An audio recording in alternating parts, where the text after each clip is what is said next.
पीले दांत वाली बहू। रंजना कभी ब्रश नहीं करती थी। उसे कितनी बार उसके माँ बाप ने डांटा, लेकिन उसका कोई असर उस पर होता ही नहीं था, जिस कारण से उसके दांत पीले पीले हो जाते हैं।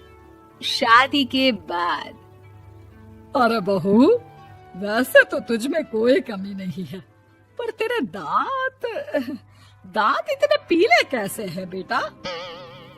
कैसे मतलब? कोई सर्जरी थोड़ी ना कराइए। वो तो क्या नाम, मैं ब्रश नहीं करती थी तो पीले हो गए। अब क्या करूं? आप कहें तो लाल करवा लूं या फिर काले? यार ये क्या है, क्यों माँ से लड़ रही हो? लड़ रही हूँ? अरे मैं लड़ रही हूँ या ये बोल रही है कि दांत पीले हैं, पीले। अरे तपस्या थोड़ी ना की है इन्हें पीले करने के लिए। बकायदा ब्रश नहीं किया है 20 साल तक, तब जाकर। छी, कैसी बात कर रही हो? ये उस वक्त तो पीले नहीं थे जब हम लोग तुम्हें देखने आए थे। अरे तब साफ करवा लिया होगा डेंटिस्ट के पास जाकर। अब देखो कैसे पीले पीले लग रहे हैं। रंजना सास की तरफ गुस्से से देखती है। फिर शुरू हो गई पीले पीले पीले। अरे पीले तो तब भी थे जब मेरे हाथ का रसगुल्ला उड़ा उड़ा कर खा रही थी और बोल रही थी, लड़की नहीं गुणों का खजाना दे रहे भाई साहब आप। खैर, अब वो लोग करते भी तो क्या करते, पीले दांत वाली बहू पल्ले पड़ी थी तो झेलना तो था ही। एक दिन कीर्तन में रंजना गाना गा रही थी। अरे कमला बहन, माँ का द्वार है, यहाँ तो सब शुद्ध होकर आते हैं, फिर अपनी बहू को ब्रश भी नहीं करवाती तुम। दूर से पीले पीले दांत भक्ति में बाधा उत्पन्न कर रहे हैं। अरे कोई 2 साल के बच्ची थोड़ी ना लेकर आई हूँ मैं बहू बनाकर। अच्छी खासी लड़की है, अरे कैसे करवाऊं ब्रश? ये तो उसे खुद करना चाहिए ना। अब माँ बाप तो इसके जैसे तैसे निपटा दिए, ये नहीं सोचा कि सास कैसे संभालेगी। सास बहू को लेकर घर आ जाती है, लेकिन सोच लेती है कि अब इसे लेकर कहीं नहीं जाएगी। अगले रोज बहू कहती है, अरे क्या हो गया, मंदिर नहीं जाना क्या? कीर्तन का वक्त हो रहा है। मेरी मधुर वाणी से कान्हा जी जागते हैं और सोते हैं। आप तो जानती है ना उनकी भक्ति में कितना मन लगता है मेरा। वो क्या है ना, तबीयत ठीक नहीं लग रही है मेरी, आराम करूंगी मैं। तबीयत ठीक नहीं लग रही? अभी तो मिथुन के गाने पर नाच रही थी आप, और अब बोल रही है कि तबीयत ठीक नहीं लग रही। अरे भक्ति में मन लगा लो सासू माँ, ऊपर जाना है, क्या मुंह दिखाओगी आप? हाँ? सास को बहू की बात पर गुस्सा आ जाता है।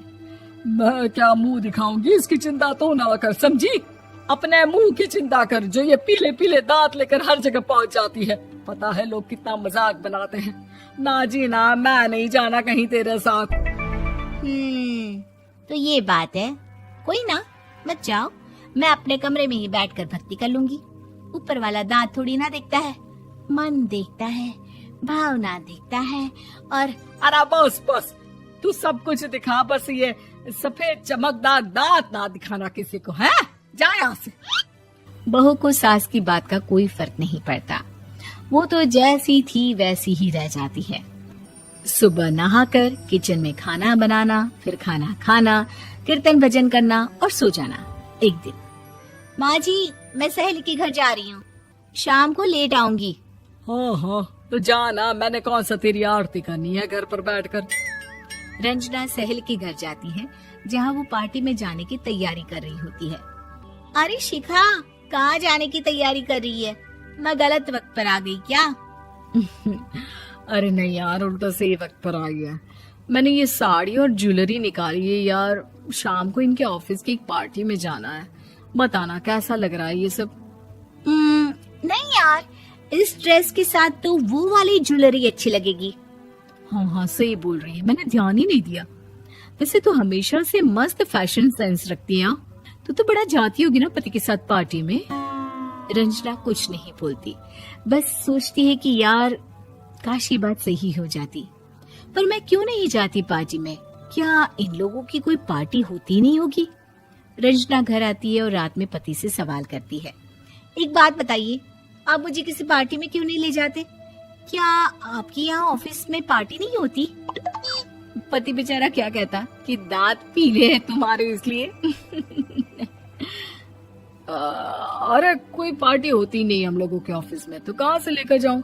और मार्केट, मॉल, कहीं वीकेंड घूमना, कहीं तो। अरे यार, सारे हफ्ते में एक छुट्टी मिलती है, तो सोचता हूँ कि आराम ही कर लूं। क्यों? रंजना मन मार के रह जाती है। पहले कभी सास के साथ मंदिर जाया करती थी, लेकिन वो भी सास ने ले जाना बंद कर दिया। घर बैठी बैठी रंजना बोर हो जाती है। तभी उसे आइडिया आता है और वो मायके जाने का सोचती है। सासू माँ, 2 दिनों के लिए मम्मी के घर जा रही हूँ। अच्छा अच्छा ठीक है, आराम से जा। और हाँ, माँ से कुछ अच्छी आदत सीख कर आना कि कैसे शरीर के हर भाग की तरह दांतों की सफाई भी जरूरी होती है, समझी? शुरू हो गई ना आप। वो लोग आपकी तरह नहीं है कि छोटी छोटी बात का बतंगड़ बना दे। उन लोगों के लिए मैं मायने रखती हूँ, ना कि मेरे पीले पीले दांत। रंजना माँ को बिना बताए उन लोगों को सरप्राइज देती है, लेकिन जैसे ही वो दरवाजे पर पहुंचती है, अंदर देखती है कि घर वाले कहीं जा रहे होते हैं। अब माँ, काश रंजना दीदी के दांतों वाली प्रॉब्लम नहीं होती, तो वो भी हम लोगों के साथ चलती ना बुआ जी की बेटी की शादी में। हाँ बेटा, लेकिन अब उसे कौन समझाए कि उसको उसके पीले दांत नहीं दिखते, लेकिन उसके आसपास के लोगों को कितना एम्बैरेसिंग फील कराते हैं।